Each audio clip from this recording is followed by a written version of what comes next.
E aí, sabe aquela sensação de que o estoque é mais uma fonte de dor de cabeça do que de lucro? Pois é, se essa é a realidade por aí, esta análise vai ajudar. A gente vai desvendar a tal da curva ABC, uma ferramenta que, olha, é surpreendentemente simples e que pode transformar aquele caos do inventário em controle e eficiência. Então, para começar, vamos pintar um quadro que muita gente conhece bem, a famosa dor de cabeça do estoque. É aquela sensação, sabe, de que o armazém, que deveria ser um ativo estratégico, acabou virando um labirinto confuso, cheio de caixas e de capital parado. Aí fica aquela pergunta no ar, né? O estoque está drenando os recursos da empresa? E olha, na maioria das vezes a resposta é um sonoro sim. O mais curioso é que o problema geralmente está ali, escondido bem na nossa frente. E esse ralo de recursos aparece de várias formas, né? É o capital que vai embora em itens que simplesmente não vendem. É a frustração de ficar sem aquele produto campeão de vendas bem na hora H. É um armazém todo caótico e no fim do dia é dinheiro parado pegando poeira na prateleira. Mas a boa notícia é que existe uma solução. E ela é baseada num princípio super simples que muda completamente o jogo. É o tal do segredo 80-20. Esse segredo, na verdade, tem nome. É o princípio de Pareto, que ficou famoso como a regra 80-20. A ideia por trás dele é fundamental. Diz que, na maioria das situações, cerca de 80% dos resultados vem de apenas 20% das causas. E o que isso tem a ver com o nosso papo sobre estoque? Bem, tudo. Trazendo isso para a nossa realidade, a conclusão é clara. No estoque, nem todos os itens nascem iguais. Alguns são infinitamente mais importantes para a saúde financeira do negócio do que outros. Pensa só nisso. Uma fatia bem pequena dos itens, algo em torno de 20%, geralmente corresponde a impressionantes 80% do valor total do estoque. Entender essa desproporção é a chave de tudo. É o que permite otimizar de verdade. Ok, mas como é que se usa esse conhecimento? A resposta é classificando o estoque. É exatamente aqui que a gente aplica o princípio de Pareto para trazer ordem e foco para a gestão. Basicamente, a gente divide o estoque em três categorias, sempre com base no valor. A classe A é onde está a grana de verdade, representando uns 80% do valor. A classe B é do meio, com os 15%, e a classe C, a menor parte, representa só uns 5% do valor total. Vamos dar uma olhada em cada uma, começando pela mais importante, a classe A, os verdadeiros VIPs do estoque. O ponto crucial da classe A é este. São só uns 20% do total de itens, mas que representam cerca de 80% do valor. E o que isso significa? Que eles precisam de um controle rigorosíssimo. É preciso fazer contagens frequentes, não pode faltar de jeito nenhum, mas ter estoque demais deles significa imobilizar um capital valioso. É um equilíbrio delicado. Agora vamos para a classe B, os itens intermediários.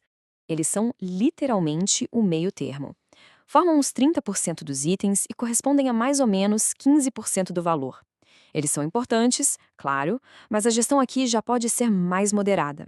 Não precisa daquela atenção quase cirúrgica que a gente dedica à classe A. E por último, mas não menos importante, bem, na verdade menos importante em valor, temos a classe C, a chamada cauda longa. Esse é o maior grupo em quantidade. Pensa que eles são tipo metade dos itens do estoque. Só que, pasmem, representam apenas uns 5% do valor total. A sacada aqui é que o custo de ficar controlando esses itens de perto pode ser maior que o valor deles. Então, a regra de ouro para a classe C é simplificar os controles. Ok, a teoria é ótima, mas como é que se faz isso na prática? Vamos ver agora um passo a passo bem direto para montar essa análise. O processo é bem metódico, mas é simples. Primeiro, se faz uma lista de todos os itens. Segundo, calcula-se o valor total de cada um. Terceiro, essa lista é organizada do maior valor para o menor. Quarto passo, calcula-se qual a porcentagem de cada item no valorzão total. E por último, vem o cálculo da porcentagem acumulada, que é o que vai nos ajudar a definir as linhas de corte para as classes A, B e C. Vamos ver um exemplo prático para a coisa ficar bem tangível. Olha essa tabela. O item 1, sozinho, já responde por 70% do valor total. Ele é, sem dúvida, classe A. O item 2 já leva o valor acumulado para 80%, então ele também entra na classe A. Já os itens 3 e 4, juntos, levam o acumulado até 95%. Eles caem direitinho na classe B. E o último item, que representa os 5% que faltavam, é o nosso exemplo clássico de um item classe C. Ok, depois de todo esse processo, qual é a recompensa estratégica? Porque essa análise é, de fato, um divisor de águas. Os benefícios são bem impactantes. Ao focar a energia na classe A, as decisões de compra se tornam muito mais estratégicas. Ao simplificar a gestão da classe C, o capital de giro é otimizado. E qual o resultado geral disso tudo? Uma precisão de inventário muito maior e um armazém organizado de forma bem mais eficiente. Mas, antes de encerrar, um último conselho que é absolutamente crucial. Essa análise não é uma coisa que se faz uma vez e se esquece. Pense nela como um sistema vivo. E aqui está talvez o ponto mais importante de todos. A curva ABC não é estática. A revisão periódica não é só recomendada, ela é vital. É o que faz o sistema continuar refletindo a realidade da operação. Pense, por exemplo, na sazonalidade. Um protetor solar. Durante o inverno, ele pode ser um item de classe C com vendas bem baixas. Mas aí chega o verão, e ele pode facilmente pular para a classe A, se tornando um dos produtos mais valiosos. Sem uma revisão, essa mudança estratégica seria completamente perdida. E isso tudo nos deixa com uma pergunta final para pensar. O que será que está escondido no estoque de classe C? Será que é um futuro item de classe A esperando a hora certa para brilhar? Ou será que é apenas capital parado que poderia ser muito melhor aproveitado em outro lugar? A análise constante é o que vai dar essa resposta.